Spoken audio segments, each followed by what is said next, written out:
Kasih karunia dan damai sejahtera dari Allah Bapa kita dan dari anaknya Tuhan Yesus Kristus menyertai kamu sekalian. Amin. Bapak, Ibu, dan saudara-saudara dimanapun kita berada, untuk mengakhiri akhir pekan kita,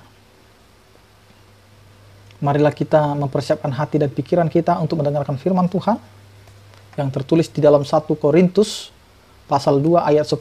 Demikianlah dikatakan, karena kepada kita Allah telah menyatakannya oleh Roh, sebab Roh menyelidiki segala sesuatu, bahkan hal-hal yang tersembunyi dalam diri Allah. Demikian firman Tuhan. Roh mengajari kita mengenal pribadi Allah.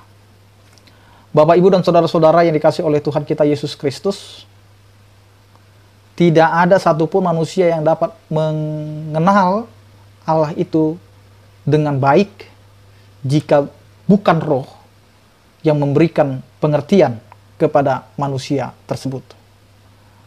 Banyak orang yang bisa mendefinisikan Allah itu siapa. Tetapi hanya kepada orang-orang yang mengasihi Allah lah, dan Allah akan menyatakan dirinya melalui Roh-Nya. Karena itu, mintalah hikmat dari Allah untuk mengenal siapa Allah. Dan mengenal Allah bukan dari kedagingan atau kemanusiaan kita, tetapi dari Roh yang ada di dalam kehidupan kita. Roh Allah itu diberikan kepada manusia supaya manusia dapat mengenal Allah melalui Roh. Roh dan Roh. Allah adalah Roh. Roh adalah Allah. Yang mau dikatakan, kenallah Allah di dalam Roh Kudus dan Roh kebenaran. Karena Allah yang memberikan Roh itu. Dan Allah menyatakan dirinya juga melalui Roh. Karena Roh adalah yang mampu menyelidiki diri Allah, maka Roh itulah yang akan memberikan pemahaman pengajaran kepada kita. Siapakah Allah yang sesungguhnya? Bapak, Ibu, dan saudara-saudara yang dikasihi oleh Tuhan kita Yesus Kristus, Roh inilah yang akhirnya membawa kita kepada hikmat, pengertian. Dan dengan Roh inilah yang membuat kita akhirnya kita bisa beriman kepada Tuhan.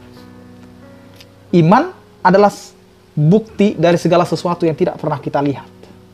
Jadi dengan beriman, maka kita akan memahami bahwa Allah menyatakan dirinya oleh Roh. Jadi iman kita menggerakkan kita untuk mengenal Allah itu. Allah itu tersembunyi. Allah itu menyatakan diri tidak kepada semua orang. Tetapi dengan dia menyatakan diri kepada beberapa orang, maka dia akan dinyatakan. Maka dia akan diberitakan. Sehingga berita tentang siapa Allah itu harus kita imani dan kita kenal hanya melalui Roh. Kita tidak akan mampu mengenal pribadi Allah jika Roh tidak mau memperkenalkan kita kepada Allah itu. Karena itu Bapak, Ibu, dan saudara-saudara, jangan pakai logikamu. Jangan pakai hikmat dari dunia ini untuk mengenal Allah. Tapi mintalah hikmat dari Allah itu sendiri. Melalui Roh-Nya, maka kita akan mengenal siapa Allah itu.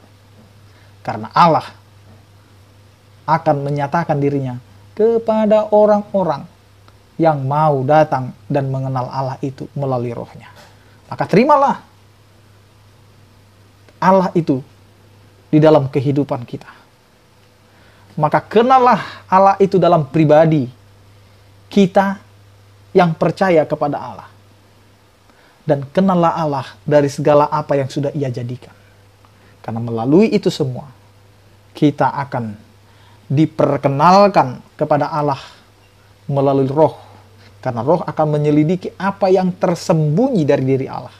Karena Roh itulah yang dapat menyelidiki segala sesuatu dari Allah itu sendiri. Maka hidupilah pengenalan kita kepada Tuhan melalui Roh, karena Roh akan menuntun kita kepada pengenalan Allah yang sejati. Amin, kita berdoa. Terima kasih Tuhan, Engkau mengajari kami untuk semakin yakin dan percaya akan pengenalan-Mu melalui Roh-Mu yang kudus itu. Sehingga Roh Kudus akan memberikan pengajaran dan pemahaman kepada kami. Sehingga kami semakin mengenal Engkau adalah Allah yang tidak terselami. Karena Roh adalah Roh yang dapat menyelidiki segala sesuatu. Roh yang dapat menyelidiki segala hal-hal yang tersembunyi dari diri Allah itu sendiri. Karena itu Tuhan, biarlah Roh Kudus-Mu yang menyertai dan membimbing kehidupan kami untuk semakin beriman dan percaya kepada-Mu. Di setiap kehidupan kami, ketika kami akan menjalani akhir pekan kami, biarlah Engkau Tuhan yang menopang dan memberkati. Berkatilah setiap jemaat-Mu yang sakit, Engkau berikan kesembuhan. Yang berduka, Engkau berikan penghiburan. Yang menghadapi pergumulan, Engkau Tuhan yang menopang kehidupan mereka menghadapi setiap pergumulan. Dalam Kristus Yesus kami berdoa dan mengucap syukur. Anugerah Tuhan kita Yesus Kristus, kasih setia daripada Allah Bapa dan persekutuan Roh Kudus, itulah yang menyertai kamu sekalian. Amin. Selamat berakhir pekan, tetap menjaga protokol kesehatan, tetap memakai masker. Salam sehat dari kami, Tuhan Yesus memberkati. Horas.